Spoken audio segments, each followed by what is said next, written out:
And now I'll turn to my colleague Robin Wilton, our Director for Internet Trust, who's going to moderate our first panel on encryption and law enforcement. And Robin, the screen is yours. Great, thank you, Jaren. A quick audio check. Is the microphone working this time? Great, thank you. Well, everyone, I'm not going to spend a long time on introductions because the speakers are all well known in their field and mini bios are readily accessible. And what speakers they are. We have Sophie Veld, MEP, Klaus Landefeld, Vice Chair of the Association of the Internet Industry, Diego Naranjo, who's the Head of Public Policy at EDRI, European Digital Rights Institute, and Katrien Bauer-Bolst, who's from the Directorate General for Migration and Home Affairs at the European Commission. So the session that we're about to have is roughly divided into two halves. 5 minutes each for the panelists to give us their perspective, and then we'll have a 20-minute section of Q&A, which I'll moderate, and I'll try and keep an eye on the chat in case people have questions to submit that way. I don't have any rules beyond that, except that because we're fairly tight for time and I'm English, I've got a special Zoom button that says polite cough, and I'll press that if we get towards the 5 minutes per speaker. So the running order I propose is Sophie first, then Klaus, then Diego, then Katrien. I think they're reasonably happy with that. And I see some nods at least. So Sophie, over to you. Yes, thank you very much, Robin, and thank you very much for the invitation. I'll be very brief. Actually, I think the one feature that is missing in Zoom is a clock showing the speaking time as we have in the European Parliament. That would be very practical. No, I can be very brief because in the introduction I heard Europe was always very much in favor of encryption. I don't think that is true, actually. There were quite a few people in Europe who were not at all in favor of encryption, and the push to ban it or to make it more difficult has been very strong for a very long time. And I just think that the fact that the Council recently issued a statement that seemed to go in the direction of exploring possibilities of banning encryption was more a sign that more and more government leaders or governments are willing to give in to pressure. There is a very strong push, and after every security incident of whatever nature, the push is growing stronger. And my problem as a politician is that I'm a strong advocate of data protection and privacy protection because it's those terms don't cover the situation. Privacy is about all our rights. It's about protecting people. It's not about protecting data or protecting something secret. It's exactly as Mr. Wierowski said. It's like we all think it is normal that you have the right to lock your front door. Nobody would accept a proposal, to give the police free entry to all homes. We don't think that's normal. So I'm a very strong advocate of privacy, as you know. At the same time, what I feel is that, as I said, whenever there's a security incident and then law enforcement authorities complain that privacy laws and the use of encryption is preventing them from keeping people safe. And that's a very strong narrative for public opinion. And then I hear the other side say, yeah, but the law is protecting privacy. End of argument. I'm sorry, that doesn't work. And I think Mr. Wierowski also referred to that we need, if we want to keep protecting privacy and if we want to keep protecting our rights and not make any breaches in that defense wall, we have to come up with better answers. We have to have public opinion on our side. And unfortunately, public opinion responds mainly to or is, let's say, triggered by privacy by disaster, if you want. I mean, there was a big scandal in the Netherlands over the last year when it turned out that the tax collection services or the tax authorities, that they have been for many, many years in their attempts to ban fraud, they have been doing ethnic profiling in order to label people as potential fraudsters. And of course, this has devastated many lives. So now people are outraged and they're beginning to understand what privacy protection means. But still then it's very difficult to make people understand why privacy protection also means security to us. Because it is true that we also have to give law enforcement the tools to do their jobs. And it is also true that there are some seriously bad people out there. That is the truth. So I think we need to find better answers than just the legal argument that because we have written it down in the law that, that's the end of the discussion. We don't need to talk about it anymore. I also don't think that legal safeguards are enough. Mr. Wiewiorowski was referring to the derogation to the e-privacy directive that we are currently working on as we speak. Just today and tomorrow we'll be very busy with that in the fight against child sexual abuse. And yes, we need a proper legal framework, and that is what we're trying to create. At the same time, that's not going to protect us from abuse, mistakes, leaks, arbitrary measures. I mean, in recent months, we've seen revelation after revelation after revelation, in particular in my own country, of law enforcement agencies, or indeed the tax authorities, or secret services just grossly abusing of their access to personal data, and they're not respecting the law at all because they know that scrutiny in that area is very, very weak. And even with the best of intentions. I mean, we're looking at Europol, an organization that I work with a lot. They're doing a lot of good work, but they too are overstepping their powers, and then it becomes very difficult to check what they're doing. So all in all, I think privacy protection is incredibly important, and encryption is a very, very important tool in that. I think if we make any inroads into that protection, then there needs to be a proper legal framework, but that in itself is not going to be enough. But ultimately, if we want to keep public support for privacy protection, then we need better answers to the requests of law enforcement and security authorities, and see how we can give them the tools they need, but still protecting the privacy of people. Thank you. Thank you, Sophie, so much. I think you've cut to the nub of it there.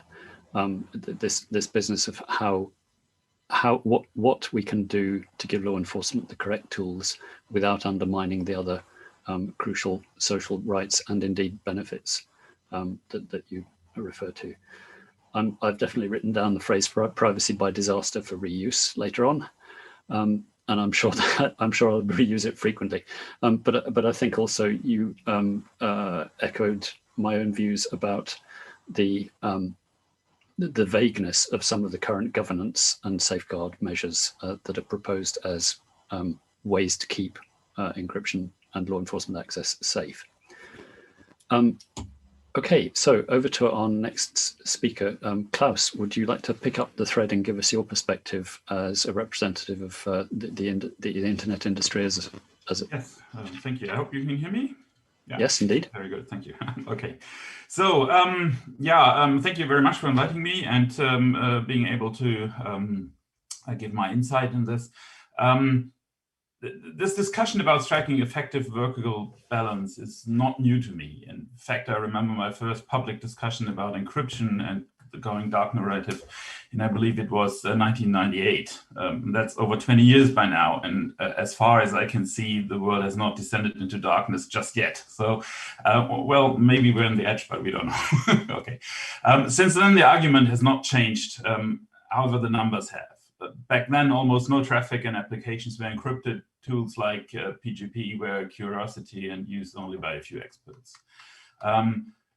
Today, at our subsidiary DKIX, which is the largest internet exchange in the world, we see roughly 75 to 80% of all traffic as encrypted traffic, with a steep tendency for even more encryption, which is a good thing, as attacks on IT systems have increased several-fold within the last couple of years alone as well. So almost all online communication tools are encrypted today, and so we're even seeing opportunistic encryption popping up everywhere. So the problem with encryption remains. I mean, there are no good ways to ensure unsolicited access by a select few. Encryption is either strong with ample research and provisions to further enhance algorithms and procedures to further security, or weak, meaning that there are breaking points in algorithms and procedures with the result that all sorts of hackers, organized crime, or state actors will be able to access communication and store data. That's the problem we're talking about.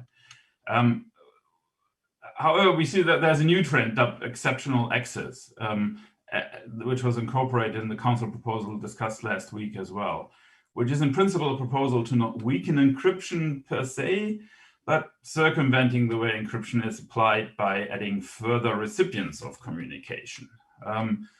And as a prerequisite to do that, it mandates that hard and software vendors, as well as service providers of digital service, will have to weaken their products by adding backdoors to their products.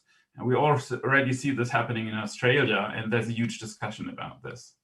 And the discussion about backdoors is about as old as the encryption debate. Mandating backdoors to software and hardware vendor products leads to another unsolved questions as to how access to said backdoors could potentially be secured, as these backdoors will obviously weaken IT security for all parties involved if exploited. So as an example, I will ask the question, so how can this be done? As an example, I'll ask the question as to whom is supposedly legally allowed to use this backdoor or a master key or whatever mechanism is utilized to gain this exceptional access.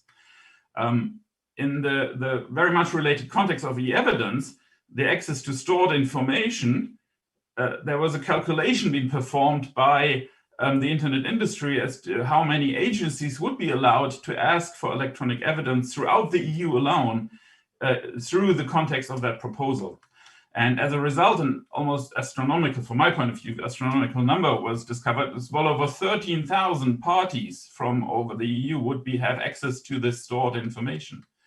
So maybe not all of these parties would be considered eligible for exceptional access, but there will be at least hundreds of parties from the EU member states claiming rights to exceptional access if we get access to if we put this into law. So no secret known to hundreds of organizations, let alone the individuals working there and working with the data, can be kept a secret. It's just an illusion to assume that this can be kept a secret. So this path to communication data is potentially be available to any number of criminal third parties or state actors, because the calculation also does not even include third parties from all around the world, which will claim a legitimate interest to access to this information as well. And that probably will put similar legislative restrictions on operators within their jurisdiction. So the result of such legislation, which was visible in the 5G vendor security discussion we were having for the last two years, that basically means we have no way to control who will gain access to this information in the end, and we would probably put protective legislation in place stating that you cannot use this software, you cannot use this hardware, things like that. Exactly what we're seeing in the 5G discussion right now. So exceptional access effectively means losing all control to whom will effectively gain access to the full set of communication of consumers, businesses, and states. And I have to emphasize that because the states are at risk as well. And that's an outcome we cannot possibly strive for. That's my initial statement. Thank you. Great. Thank you, Klaus. And thank you for being so succinct and fitting into the available time. I remember many years ago, I said something as a casual remark, and a colleague of mine turned to me and said, you know what, you should start a Twitter account just so that you can tweet that. And what I'd said to him was, there's no such thing as a shared secret. And I think that scalability issue that you raise is one of the problems, one of the obstacles to law enforcement access that really needs significant thought and debate, which I'm sure we'll come to in the next half hour or so. But without going into that at this stage, I would like to turn next to Diego Naranjo, if I may, from EDRI, Head of Public Policy, to get your perspective. Over to you. Thank you. In a way, for us, in a nutshell, the conversation about encryption boils down to whether you believe there's a right for everyone to have private conversations, or whether you believe that only powerful people should have these private conversations. As it has been said already, encryption is all around us. No? The government, citizens, and companies alike, we all benefit from high-grade encryption. You wake up and respond to WhatsApp messages while you have breakfast. Later, you submit your digital tax returns, and then you browse the internet. And as Klaus said, around 70 or 80% of all of that traffic is encrypted. And that's just the general citizen. And actually, it's not only that, of course. The intelligence community also encrypts the state secrets. The army sends orders securely in order to avoid compromising military operations. And civil servants in the parliament and elsewhere, they also negotiate the trade deals by sending messages that only the right addressee can read. And all of this would be hard, if not impossible, to do without a sort of encryption that ensures the authenticity, the integrity, and also the confidentiality of the information.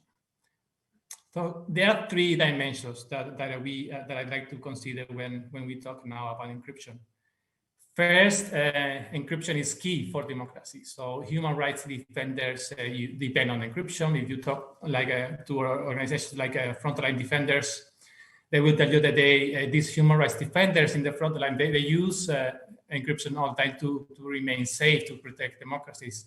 That means environmental activists, that means journalists, and that means basically everyone who fights for democracy and human rights. And they use it every day: WhatsApp, Signal, bank transfer, and even online shopping. And second, regarding law enforcement and encryption, which is the key part of the debate, there's a technical problem that Klaus was mentioning. I think he explained it better than I can, which is that encryption cannot weaken just a little bit. It's not that we can have either great encryption or so-so encryption in order to catch the bad guys. Either we have a good one, peer-to-peer encryption, or you cannot call that encryption. You can call that something else, but it's not the right one. And then the third issue is that this does not mean, everything that I'm saying does not mean that criminals cannot be catched. There's an anecdote that Edward Snowden, the NSA whistleblower, comments, which I think really explains very well how this can work. He mentioned the example, the real case of intelligence services that were following one specific suspect. This suspect was using encrypted communication. He was using Tor to browse the internet, and he was using all of this in a public Wi-Fi in a library in the United States. So what happened? So the two officers for the intelligence services went to this library when the suspect was connected, and he was using the laptop. They wanted to avoid, of course, that the suspect closed the laptop or deleted the information or whatnot. So I really love this part. What they did is that they went to the library. They pretended that they were like a couple, and they pretended to have a fight. The suspect then got distracted, and in that distraction, they grabbed the laptop. They ran away with the open plain text information, and they were able to access that information without being encrypted. This is, of course, just anecdotal. This is just one fun example that can, in a way, be an example for other types of activities, but there are many more. We wrote from EDRI an encryption workaround paper, and on that paper we described at least 6 workarounds that we analyzed from what Bruce Steiner and others wrote. It's find the key, guess the key, compel the key, exploit a flaw in the encryption software. You can access the plain text while the device is in use, as in the example I was using from the library, or you can try to locate another plain text copy of that information. And there are many more. And we have also successful stories. The anchor chat is one that is actually mentioned in the EU security strategy. And with this, I'll finish. It was in July 2020 when the French and Dutch law enforcement and judicial authorities, along with the Europol and Eurojust, they presented a joint investigation and dismantled EncroChat, which was an encrypted phone network used by criminal networks. And that's one of the successful examples. And I think that is the right way to go to try to find criminals while protecting encryption. Fantastic. I am so impressed by this panelists' timekeeping ability. I haven't had to cough once. Really good. Yeah, thank you, Diego. I think, again, you raise one of the questions of so-called balance here, which is, in this instance, what is the balance between access to encrypted data as a law enforcement tool and other techniques and mechanisms available to law enforcement and national security agencies, some of which, of course, we cannot be told about. And that, in some senses, I think, often puts us at a disadvantage in some of these policy discussions. But that's something we might or might not come back to later. And in the meantime, I'd like to turn to our fourth and final panelist, Katrien Bauer-Bolst from the DG Migration and Home Affairs, to give a little bit the law enforcement and national security perspective. Katrien, over to you. Yes, thank you so much, Robin. And I'm very sorry my picture has gone very dark, perhaps fittingly because I'm representing the dark side here. So bear with me while I hope that it turns a little bit brighter. It may surprise you that I agree actually with pretty much everything that has been said so far. The Commission, as you know, is a strong proponent of strong encryption. The essential role that encryption plays in ensuring cybersecurity and thwarting criminal activity has already been highlighted by others, and in particular, encryption plays a key role in ensuring protection against unlawful access while preserving our commitment to avoid data localization requirements and allowing data to circulate. That's something that the EDPS in particular mentioned. Now, at the same time, of course, encryption is also used by criminals to hide their crimes and to communicate in secrecy, and that has made the work of law enforcement and the judiciary more challenging as they seek to gain lawful access to evidence. And member states have reported that as much as 75% of their cases are being affected by encryption. To note two recent examples, both the Daphne Caruana and the Robert Kuciak murder investigations were only successful because the investigating authorities were able to access encrypted information tying suspects to the crimes. So as a result, member states and also the Commission are in the sometimes perhaps unenviable position of needing to bring these different interests and principles into practical concordance. As everybody before me has said, there is no point in absolutist positions. We can neither ban encryption nor ban access that we would consider lawful under our EU acquis and the Charter of Fundamental Rights. The challenge here is Sophie cited the right to lock our doors, yet you can still perform a house search with a lawful order, of course, and force your way in if you have to. We need to find the proper equivalent of that for encryption and move away from binary approaches. So what does that mean in practice? Let me share with you three reflections and some principles. First, we need a more sophisticated approach to the discussion. There is no such thing as encryption per se, and the problem of encryption, we posit, must be further broken down into its component parts. Little can be gained from talking about encryption as an abstract concept without looking at the different categories, like encryption on the device, encryption on the transport layer, on applications, on storage services, etc. And we have to explore each of them separately in order to have a meaningful conversation that leads to identification of concrete solutions. Secondly, we must understand that there's a broad spectrum of applications of encryption that may be concurrently deployed on devices or systems to provide multiple layers of protection, and there isn't one solution that works for all. And third, there are very different contexts for the use of encryption. The EDPS highlighted the use of encryption to protect against unlawful access and international data transfers. And Diego just mentioned the EncroChat case, where there are platforms which appear to be mostly, if not entirely, criminal in nature. So we also need to differentiate there. To move forwards, once we have this more differentiated and then perhaps in parts easier debate, the Commission has elaborated a set of considerations that could be used to set a common ground, a foundation upon which progress can be made on this strand of work. And I just want to share 5 points from those key considerations with you for reflection. First, we have set out that any orders to access encrypted electronic communication must be targeted, proportionate, and validated by a judiciary authority. And of course, that applies across all the different types of encryption just cited.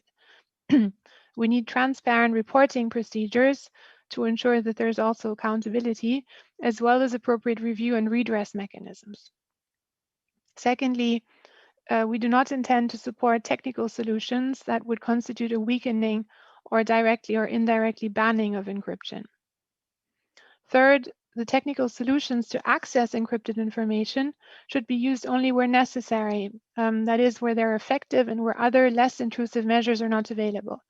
Diego already highlighted one tactic that law enforcement have used recently, which is to catch the suspect in the act, to basically come into the house as the suspect is accessing his or her dark web platform, so that the information at that moment is not encrypted. So you get access to the data without needing to touch the encryption.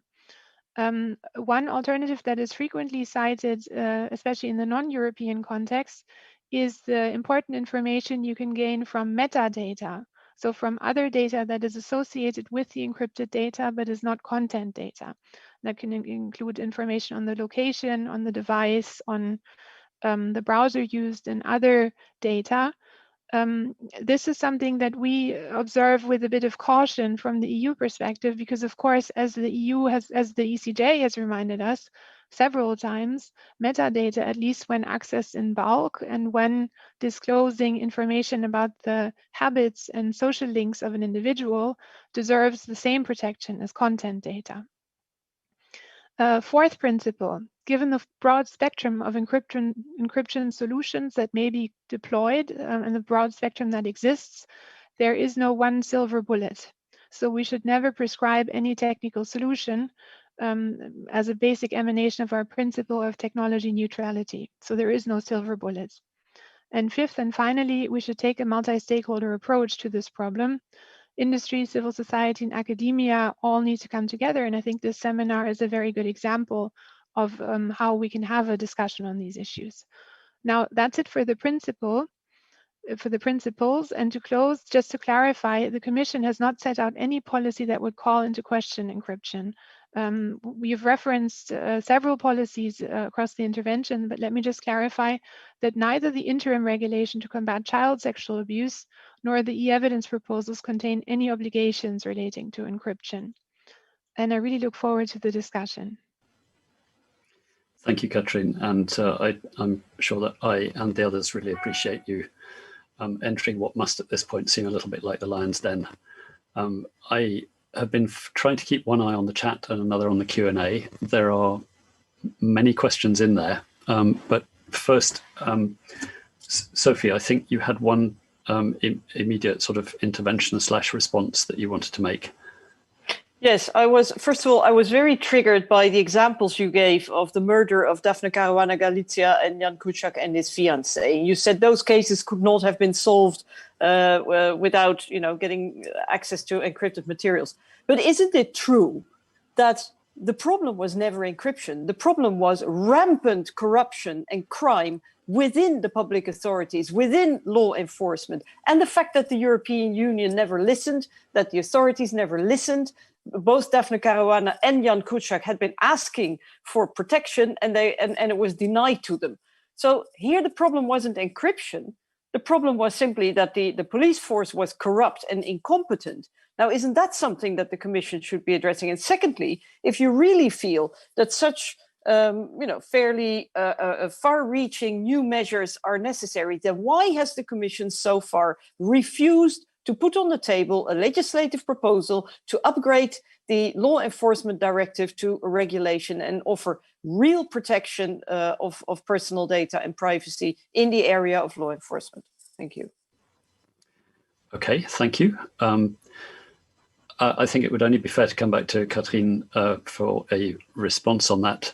But rather than turning to specific cases, perhaps what we want to look at here, I guess, is encryption under these circumstances perhaps being scapegoated for some other failings? And I think, to be fair, that's something we see not just in encryption and law enforcement, but the search for a magical technical silver bullet, where actually technology won't fix a systemic administrative problem or a problem of governance. Catherine, do you have some thoughts on that? Yes, I mean, I cannot comment on the specifics of the case beyond what I've said, because of course there's never a one-dimensional issue in any case that you're looking at. There's always other failings. I mean, of course, in an ideal world, we would not have crime and then this problem would not pose itself, but the situation is complex. And this is something that we see across the whole host of EU policies now, that there is a certain tension between cooperation and between making sure that there is an effective approach to crime, while at the same time having the right checks and balances in place to uphold the rule of law. And there is processes for that, of course, as well. So while encryption, of course, should not be scapegoated, I think encryption should also not be seen as the silver bullet to solve all problems, especially when it comes to protecting against unlawful access. That's something that we should tackle as a problem in and of itself, and not necessarily simply rely on encryption to protect us from that. And I'll leave it at that for now. Okay, thank you, Catherine. So again, I think this highlights one of the key aspects of this debate, which is the extent to which, as we remove or reduce technical protections, the extent to which any procedural measures can adequately compensate for that. Diego, I'm going to come to you next, but I'm going to give you a snippet from the draft declaration that's been mentioned a couple of times here. The declaration refers to creating a balance. It says the principle of security through encryption and security despite encryption must be upheld in its entirety. And so I'd like you to have a think about that and see if you have a comment, particularly because several of the speakers so far have said anything that's done to get round or to bypass encryption must have a lawful basis. Do you think that framing it like that, a principle of security through encryption and security despite encryption, does that give us a lawful basis? Is that founded on rights of any kind that you can identify? Well, I'm not sure that phrase means anything in particular. I think there's a lot of blah blah there.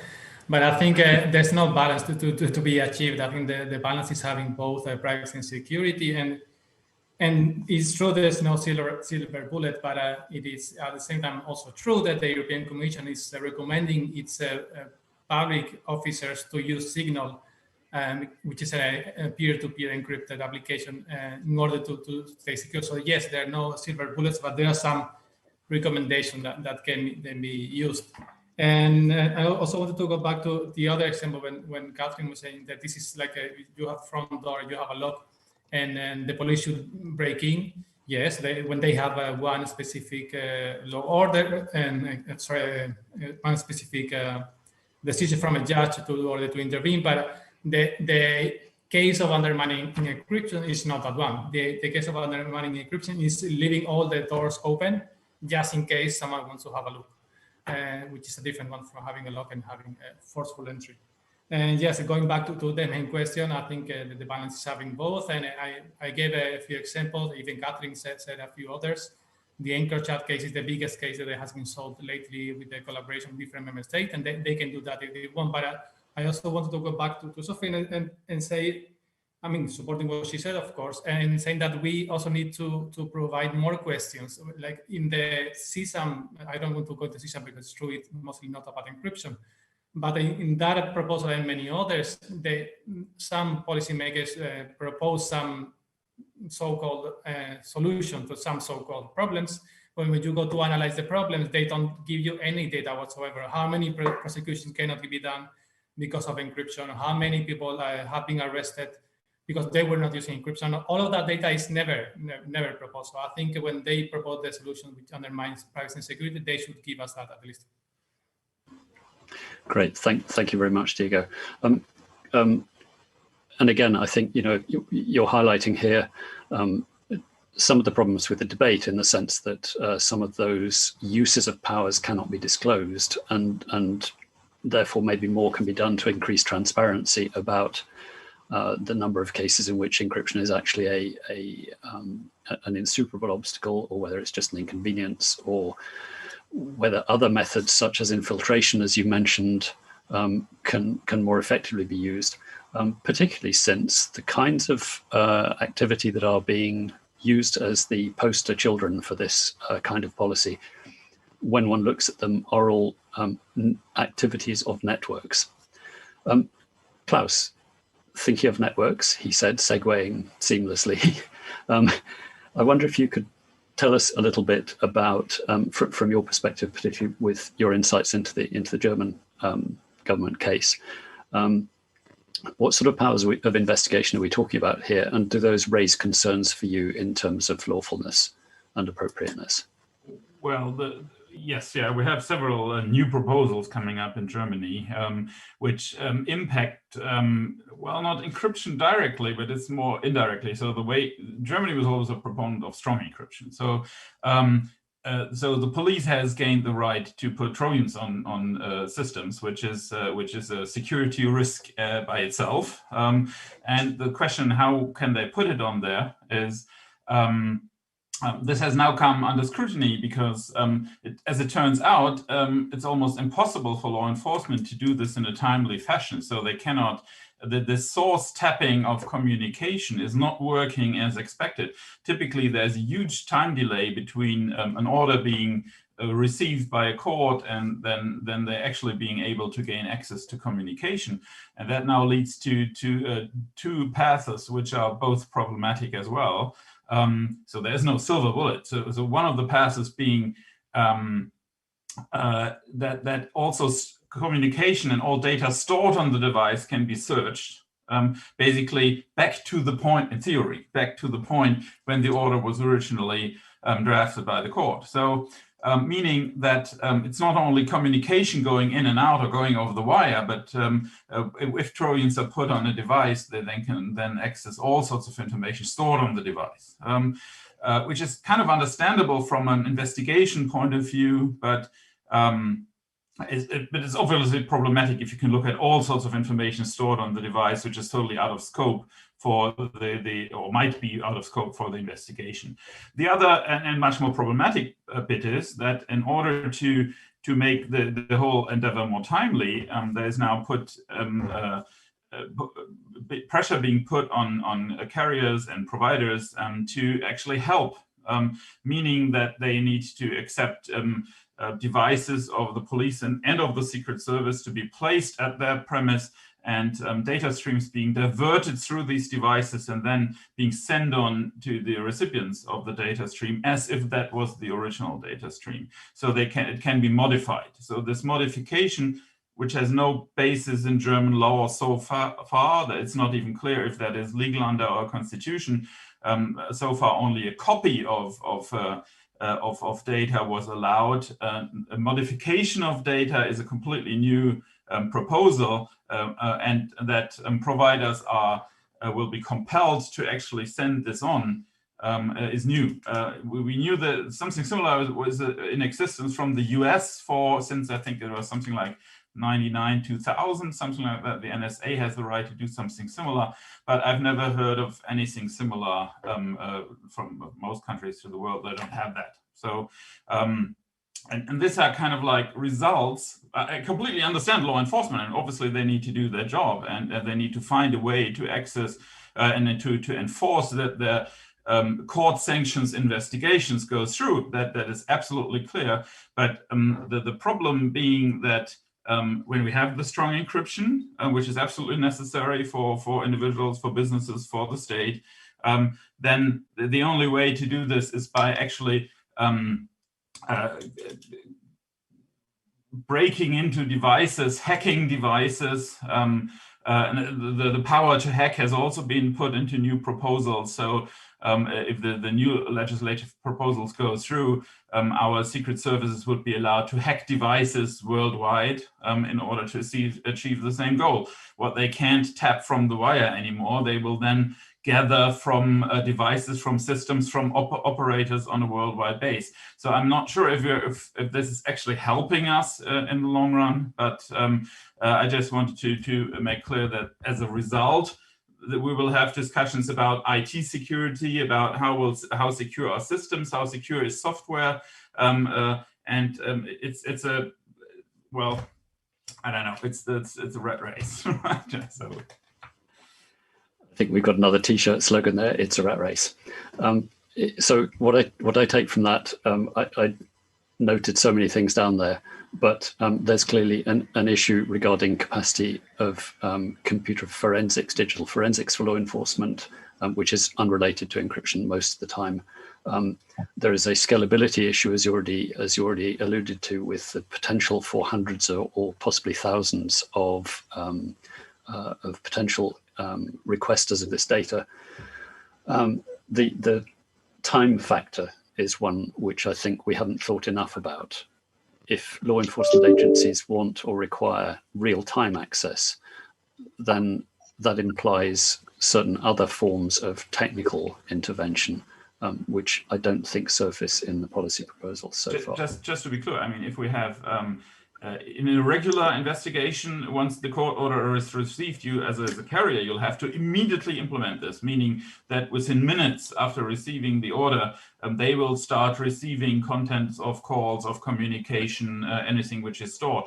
And obviously there's a frustration, which I perfectly understand, that now with encrypted communication, they might get an encrypted copy, which doesn't help, and they will not be able to gain access to the devices maybe for weeks. It really depends on the usage profile of the individual user if they will gain access to the device at all. If it's a security expert, they will never get access to the device, or might never get access to the device. This is why they now want to be able to change the content of communication. Obviously, if you can infringe upon what is software being deployed through a data center, if you could compromise a Windows update or something like that and make the Trojan part of that, that is something people will never be able to check. But this raises a whole new level of security considerations, which I'm not really sure how it will pan out if that actually becomes law. Interesting. Thank you, Klaus. And again, as I say, I think the requirement for real-time access means that some proposals that appear on the surface to be targeted at an individual may, in practical terms, have to rely on much less selective mechanisms to be in place already. Okay, and with that, I'm afraid that we're probably out of time. I would like to thank again my four panelists for being so disciplined with their use of the time available to us. Thank you all so much. I think you've contributed your perspectives in good faith and with commendable detail. I am conscious that there are lots of questions in the Q&A and in the chat. All I can promise is that those will all be read and we'll try and get back to you with responses. Thank you very much indeed for this panel. Thank you.